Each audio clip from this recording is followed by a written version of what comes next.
Hello, and welcome to this special edition newscast for the Interstellar Alliance News. I am Admiral Bola, the Interstellar Alliance news anchor and head of the news department.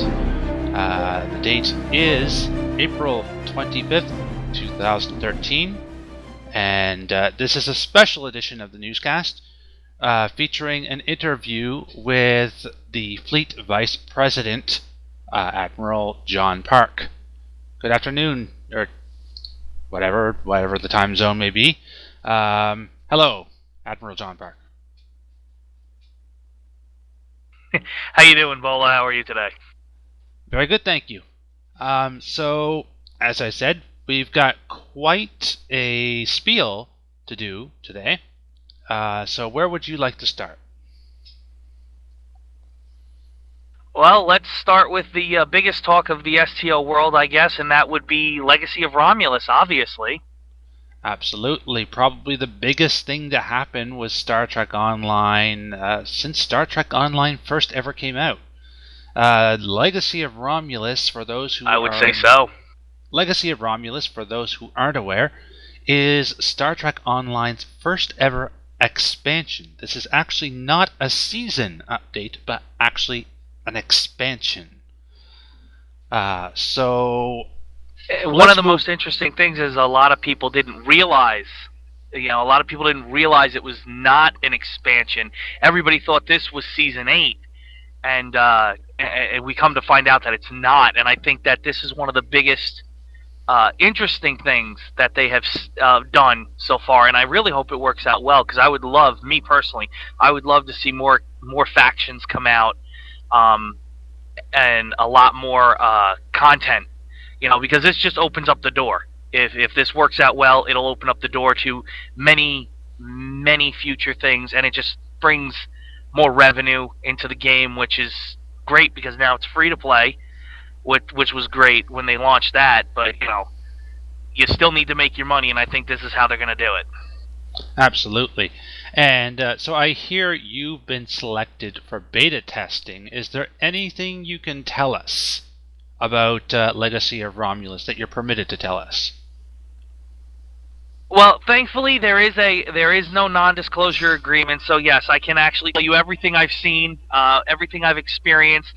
I'm not going to give away anything. Everybody's like, ooh, tell me this, tell me that. No. I'm not going to give you... yes, I was one of the selected, and I have to say that the tutorial for the Romulans is going to be very, very interesting. It's not at all like the KDF or Federation side. You're not just handed things. There is an actual story behind it. And I'm going to let you guys... when this comes out, when you guys see this, you're going to be like, oh, this is cool.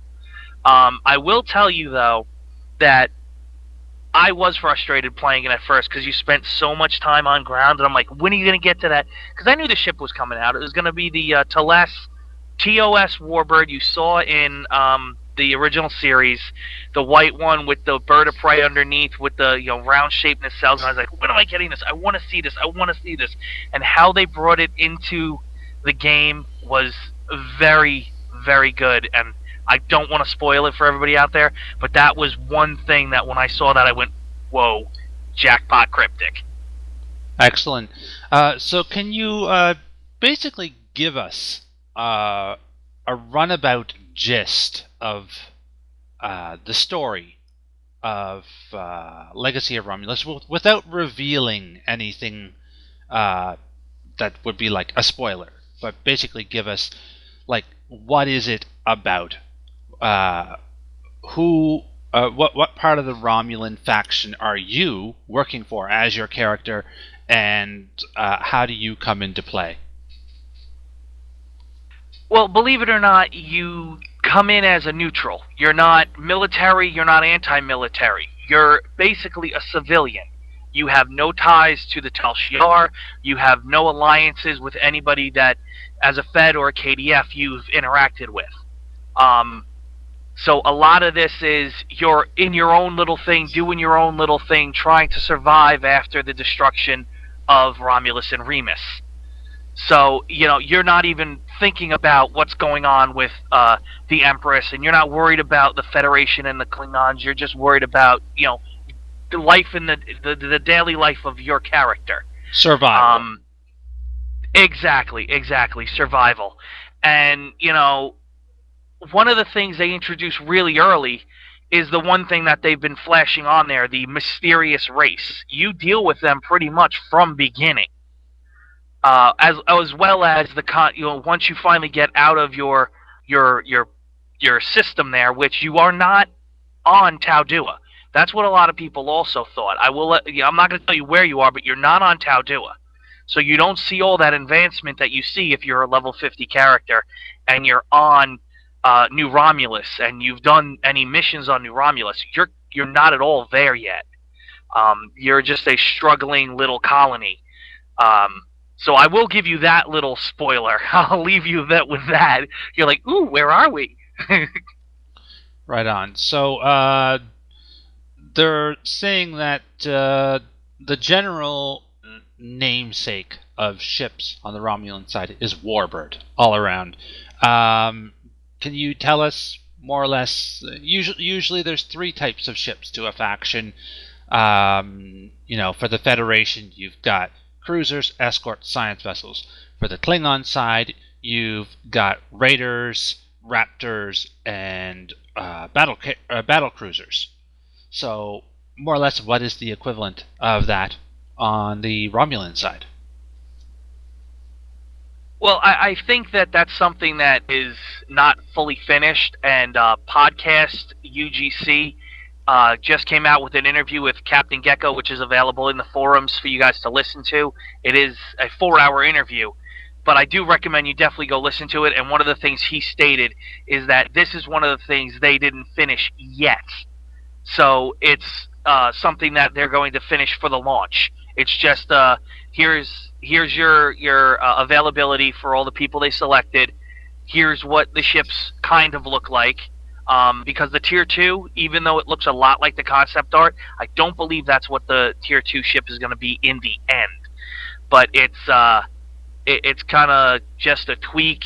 They're going to finish tweaking it, and then they're going to let you have it at launch, which is, ironically enough, May 21st, and the new Star Trek movie comes out May 17th. So it's a big week for Trek right there. It's a big 2 weeks. Right, and coming around to dates, I think it's pretty obvious for those who have been paying attention, but just in case someone hasn't been paying attention, what is the release date for Legacy of Romulus so far as we know? As it stands right now, May 21st. Excellent. So, this is going to be a very big thing, hopefully, and I think we're all hoping it's going to be, as good as they're saying it's going to be, and I'm pretty confident myself it will be. And so let's move on to business with the fleet in general, not so much Legacy of Romulus, but business with the fleet. Is there anything you wanted to start off with on that end? Not so much. I mean, I've been happy to see the fleet grow the way it has, and I do think Legacy of Romulus will continue to make that expansion possible. Not just on Federation side with bringing some of your allies in, but on all aspects of the fleet, and just bringing new players in, because a lot of people, I think, came in, started the game, said, this is okay, but I'm gonna wait. And then they come back in a couple of months later and go, well, they've done good things, but I'm going to wait. And I think Legacy of Romulus is going to bring them in and be like, ooh, this is nice. Now I want to get involved in everything else. Yeah. And the other aspect of everything else is obviously joining fleets, interacting with people, getting all the bonuses that you